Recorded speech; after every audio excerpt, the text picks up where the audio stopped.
Hi, I'm Rita Wilkins, the Downsizing Designer. And so people kind of wonder, like, why are you a minimalist if you're actually a designer?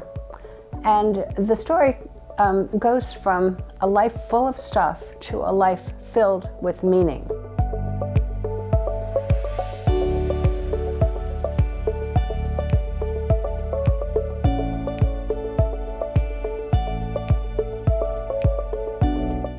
So many people will say to me, how do I get to that point where I can live with less and be happier? That all makes sense to me. And people will look at me and they'll say, well, you're an interior designer. You've done work all over the country, everything from Supreme Court Justice chambers to tiny kitchens, tiny houses, corporate. How can you be the spokesman for all of this? And I totally get that. And that's why I want to explain how I got to this point where people look to me as the downsizing designer to say, will you help me get there? And so as an interior designer, we help people design spaces and create beautiful lives. As a lifestyle designer, I basically help people change their lives by changing mindset.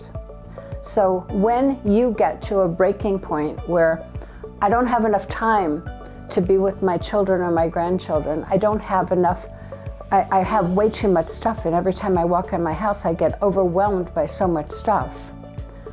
That's a breaking point where you might say, well, how can I get past this? And there is a journey that you can take, which is what this new Minimalist Essentials workbook is all about.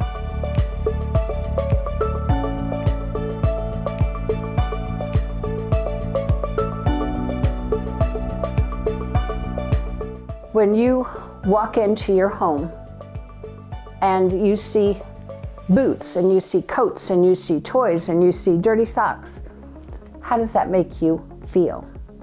It gives you a sense of overwhelm, of being out of control. Now, let's roll back that and let's suppose that that same mudroom area is decluttered. The boots have a space. There are no dirty socks. The toys are put away. And there's a sense of calm. There's a sense of peace and comfort. That's essentially what decluttering and what minimalism does for you. It gives you the ability to live the same life, but live it at a higher level, where you're not yelling and screaming because the toys are on the floor and there's such a mess on the kitchen counter. You know where things go.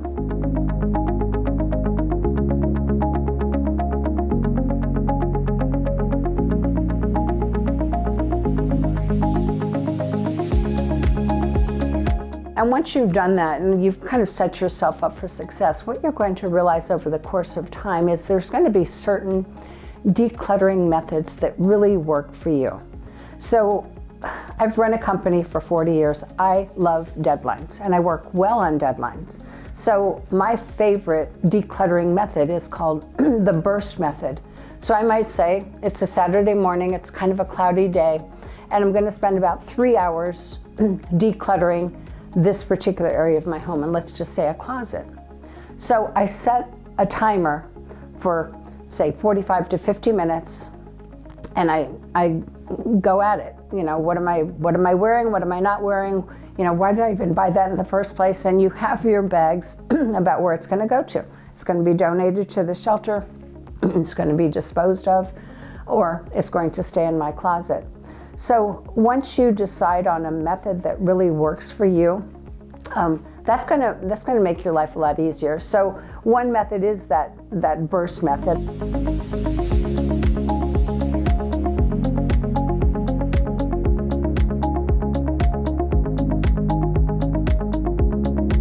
Another one is called a category method. So if you have a real issue with shoes, let's say, you might say, I'm going to spend 30 minutes just going through my shoes, putting them on, see if I wear them. If I don't, who could use those? So the mindset of being generous with your stuff.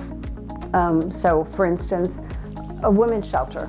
that doesn't have enough clothing, and it's coming into winter, so warm clothing, warm sweaters, those coats that are sitting in your closet, the shoes that you don't wear, the handbags that they could use maybe for a job interview.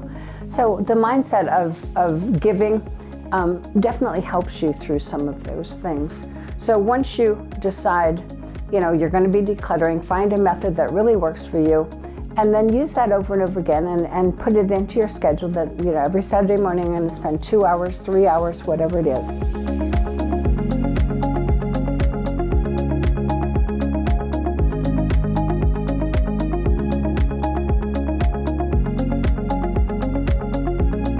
One of the ways to stay motivated is to see progress every single week.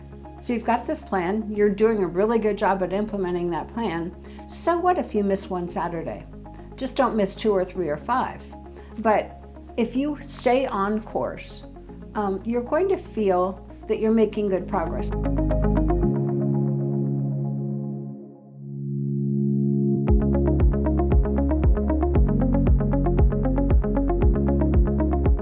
Decluttering is really a journey. It doesn't happen overnight because the mess didn't happen overnight either. So it's going to take you some time. You're going to learn along the way what works for you, how to develop new routines and new habits that will help you remain clutter-free. And for sure that mess is going to happen again, but when you have a habit or a routine of cleaning up regularly, knowing where things are, you've decluttered most of the mess, your life actually gets so much easier. And you're going to learn that along the way, which is part of my role right now as the Downsizing Designer, is to help people get to that place in their life where they declutter, they only have what they want, what they need, and what they use.